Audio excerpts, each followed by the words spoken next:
Avoir un bon coach en force athlétique, c'est vraiment le Graal pour progresser. Tu as quelqu'un d'expérimenté qui te suit, qui t'aide à améliorer ta technique, qui t'évite de faire 500 erreurs, et de manière empirique, tous les athlètes de haut niveau ont un coach. Et de toute façon, tu deviendras jamais champion du monde en apprenant tout par toi-même. C'est trop long, et le temps que t'as passé à faire des erreurs, d'autres l'auront utilisé pour progresser, devenir plus fort, plus musclé et plus technique que toi. Et le tout en ayant appris plus vite que toi. Le problème, c'est que dans la France de Macron, trouver un bon coach dans ton budget, c'est aussi simple que trouver un appartement à Paris. Du coup, un tas d'athlètes se tournent vers des solutions alternatives au coaching personnalisé, notamment les programmes de powerlifting tout fait qu'on peut retrouver un peu partout sur internet à tous les prix. Il y en a qui sont gratuits, d'autres qui coûtent 300 €, et pour le coup c'est très difficile de savoir exactement ce que t'achètes, ni si ça va te permettre de progresser. Parce que le problème de ces programmes grand public justement, c'est qu'ils sont faits pour monsieur tout le monde. Et si tu veux en fait, un programme c'est un peu comme un voyage. On part d'un point A pour aller jusqu'à un point B. On a des contraintes de date, de temps de trajet, de destination, de point de départ, etc. Et en fait c'est pour ça que personne ne s'entraîne exactement de la même manière que le voisin,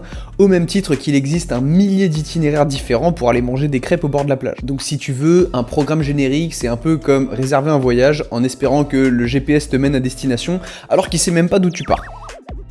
En fait, dans ces programmes, on ne cible rien en particulier. D'ailleurs, on prend même pas en compte ton niveau de départ, ni les qualités que tu cherches à développer en priorité. Et la plupart des programmes font plus ou moins la même chose. Un nombre de séries standards, un nombre de répétitions compris entre 1 et 10, un peu de muscu à côté, et hop, à la fin on prie pour que t'aies gagné 5 à 10 kilos sur chaque mouvement. Mais bon, jusque là je t'apprends rien, si ces programmes sont utilisés la majorité du temps par des débutants, c'est justement parce qu'ils sont rarement suffisants pour aller plus loin. Mais hop, en 2022, tout a changé. OpenAI a lancé ChatGPT, une intelligence artificielle qui semble quasiment omnisciente. Ça a complètement changé notre manière de faire des recherches. Personnellement, j'utilise quasiment plus Google. Quand j'ai une question, je fonce sur ChatGPT. Je lui demande comment détacher mes fringues, comment faire une recette qui respecte mes macros avec ce qui me reste dans mes placards. Alors pourquoi est-ce que je lui demanderais pas de me faire mon programme de power? Mens pas, je suis sûr que ça t'a déjà traversé l'esprit. Et vu que moi c'est littéralement mon métier de faire des programmes de powerlifting, j'ai accompagné quasiment 200 athlètes à gagner jusqu'à 150 kilos sur leur total, je vais tester ça et te dire ce que j'en pense. Bon, déjà on va commencer tranquillement. Je vais juste lui demander de me programmer une semaine d'entraînement pour voir un petit peu ce qu'il me propose. Ok, donc il me propose un entraînement sur 4 jours. Le premier truc qui me gêne forcément, c'est qu'il me sort le même genre de truc que je pourrais trouver sur un programme standard sur internet. Il y a un nombre de séries un peu au hasard sans se baser sur ce que j'ai fait avant. Des exercices de renforcement musculaire en pagaille. Il me donne pas vraiment d'instructions sur comment progresser à la fin de cette semaine. Et aussi, il me donne pas mal de fourchettes, sans que je puisse savoir s'il faut que je fasse 4 ou 6 séries sur un exercice, sur le jour 2 du deadlift par exemple. Alors évidemment, pour faire un bon programme de powerlifting, il aurait fallu que je donne des informations à propos de moi. Sinon, je peux pas m'attendre à quelque chose de vraiment qualitatif. Par contre, même sur une base standard, vis-à-vis de la force, il y a quand même des trucs qui me dérangent. Je trouve par exemple que dans le cas d'une prépa physique spécifique pour un powerlifter, il y a trop de mouvements de renforcement musculaire en dehors des 3 mouvements de compétition. Alors évidemment, je pense que c'est quand même une bonne idée de mettre du renfort ciblé, mais même dans le choix des exercices, je suis pas convaincu. Si je prends juste un exemple parmi tant d'autres, je trouve qu'un rowing bar, si on a le choix, c'est pas le meilleur exercice pour laisser ton bas du dos tranquille après toutes les séries de squats et de deadlift qu'il va devoir encaisser dans la semaine. Bon, tu sais quoi, on va partir du principe que je suis débutant et que du coup je sais pas exactement comment choisir. Donc je vais faire comme n'importe quel premier de la classe, je vais lui demander ce qui lui manque pour qu'il puisse me faire un programme d'entraînement qui soit plus pertinent tout simplement. Ok, du coup là il m'a découpé sa réponse en 5 points, donc mon profil actuel, ma situation d'entraînement, mes points forts et points faibles, mes objectifs, mes préférences. Honnêtement, sur les 5 points, je les trouve pas tous pertinents, ou en tout cas, c'est pas forcément des paramètres que j'utiliserais en tant que coach avec un nouvel athlète avec lequel je travaille, quoi. Par exemple, je trouve que me demander mes contraintes et mes préférences à l'entraînement, c'est assez intéressant, mais je t'avoue que pour le reste, je suis pas encore hyper convaincu. Pareil, connaître mon max, ça peut aider, mais vu que de toute manière, il m'avait déjà mis mon programme en pourcentage, je peux calculer mes charges comme un grand garçon. Il doit bien me rester une Casio qui traîne au fond d'un tiroir.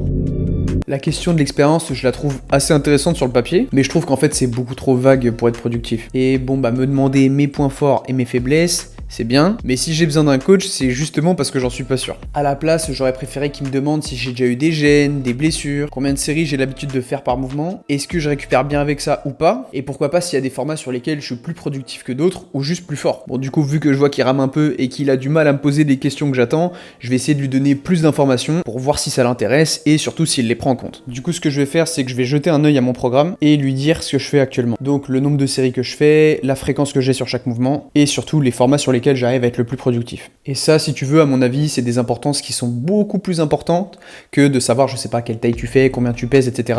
Parce que pour le coup, c'est vraiment des trucs qui vont avoir une application pratique à ton programme et qui vont te permettre de progresser beaucoup plus rapidement.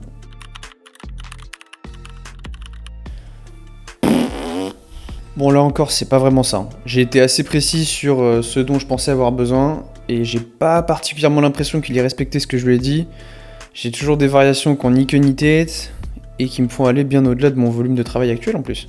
Et je dis ça parce que dans mon volume hebdomadaire, je compte bien évidemment les exercices de compétition, mais aussi les variations proches. Parce que je vais faire quasiment le même mouvement avec des charges qui sont assez proches, voire même parfois plus élevées. Et ces variations-là, clairement, pour moi, elles ont pas leur place. Je lui ai rien donné qui puisse justifier de les inclure. Et il y a une règle qui est très simple quand on cherche à faire un bon programme de powerlifting, c'est de pouvoir justifier tous ses choix. Pourquoi tel nombre de séries, pourquoi tel exercice, pourquoi tel nombre de répétitions. Et ça, je sais que pour certains, ça peut sembler extrêmement gadget, mais en fait, le problème, c'est que si tu sais pas pourquoi tu les fais, bah t'as aucune idée de pourquoi tu progresses ou à l'inverse pourquoi tu stagnes, ni ce que tu dois faire pour changer ça. Donc en plus de ça, si t'es déjà au maximum de ce que tu peux faire, tu vas pas savoir ce que tu dois modifier ou ce que tu dois enlever. Et ça clairement c'est le cas de la plupart des pratiquants de force qui progressent pas, alors qu'ils finissent leur séance à 4 pattes avec la playlist de David Goggins à fond dans l'AirPod. Tu sais quoi? Je vais être grand prince. Je vais lui laisser une dernière chance pour corriger ça là, en lui expliquant que je pense que justement l'entraînement qu'il m'a donné est pas suffisamment spécifique par rapport à mon objectif, et que les variations clairement elles me semblent de trop là pour le moment.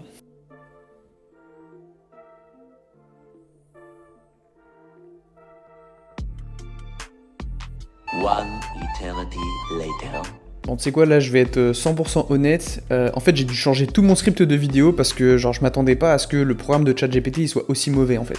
Je m'attendais déjà à ce qu'on ait une base et qu'après on puisse voir comment il me propose de la faire évoluer. En fait, je lui ai donné pas mal d'informations pour qu'il puisse me faire un programme assez simple. Et l'idée de la vidéo c'était d'aller beaucoup plus loin. Mais en fait, à ce stade, j'ai pas l'impression que ça soit possible. Ou peut-être que c'est juste mes prompts qui sont mauvais, hein. Mais d'ailleurs, je serais curieux, genre, si toi tu utilises ChatGPT pour faire ton programme ou alors que tu l'as déjà utilisé, donne-moi ton retour d'expérience en commentaire, je suis curieux de savoir ce que ça a donné. Je sais pas, tu sais, j'ai dû le choquer, il s'attendait sûrement à ce que je lui demande encore une recette de sauce avec mes fonds de tiroir, donc là le pauvre il est complètement paumé. Mais en fait, je pense que ce qui me dérange le plus, c'est que le programme il soit même pas viable. Parce que faire une semaine d'entraînement, c'est extrêmement simple. Ça pour le coup, je pense que c'est vraiment à la portée de tous. Moi je voulais surtout voir avec lui comment est-ce qu'il allait gérer les incréments d'une semaine à l'autre, et surtout les transitions d'un bloc à l'autre. Parce que finalement c'est ça le plus important en powerlifting. Le premier programme c'est simplement une base.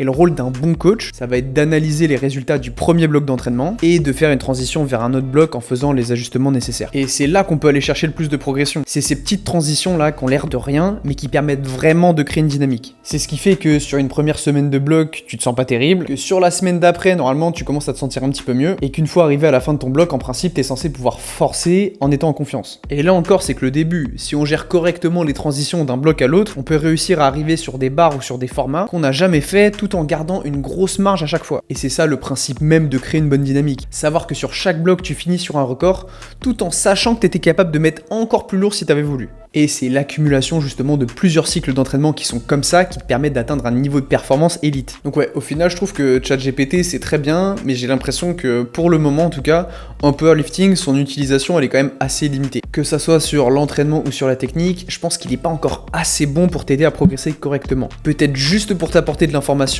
et encore je suis pas sûr. Et tu sais quoi, je vais te dire un truc, pour avoir discuté avec plus d'une centaine de pratiquants de force athlétique, je sais que généralement l'information c'est pas vraiment ce que tu recherches. Ce que tu veux vraiment c'est de la progression, et en fait tu te dis que tu arriveras à atteindre cette progression en obtenant un meilleur bagage théorique. Pourtant même s'il y a un peu de vrai là-dedans, je pense personnellement que le manque de progression vient surtout de l'analyse et de la capacité à prendre de bonnes décisions plus que vraiment la connaissance. C'est pour ça que tous les athlètes expérimentés et même les coachs qui pratiquent sérieusement se font coacher. Tu vois, personnellement j'ai accompagné plus de 200 athlètes à progresser en powerlifting et je fais toujours en sorte de les aider à mieux comprendre leur entraînement, que ce soit par des formations, des appels, des échanges, etc. Et à la longue, certains sont même devenus des coachs renommés en powerlifting, mais tu sais quoi? Ils continuent de se faire accompagner. Pourtant, ils ont largement les connaissances nécessaires pour se faire un bon programme. Pour faire une différence et atteindre ton meilleur niveau, ne t'attends pas à révolutionner ton entraînement avec 2-3 rustines, style 2 réels Insta ou une vidéo YouTube, même si le fait que tu sois encore sur cette vidéo prouve que t'as beaucoup de goût. Non, si c'est vraiment important pour toi, choisis ce qu'il y a de mieux, tout simplement. Par exemple, si tu veux que je t'aide à progresser en powerlifting, ou juste réserver un appel de diagnostic gratuit avec moi, oui c'est possible, pour qu'on voit ensemble ce que tu dois mettre en place pour prendre jusqu'à 150 kg sur ton total, tu peux cliquer sur le premier lien en description. Pour les autres, je pense que cette vidéo sur la méthode qu'on a mis en place avec Florian pour faire péter son bench jusqu'à 190 kg pourrait vous intéresser,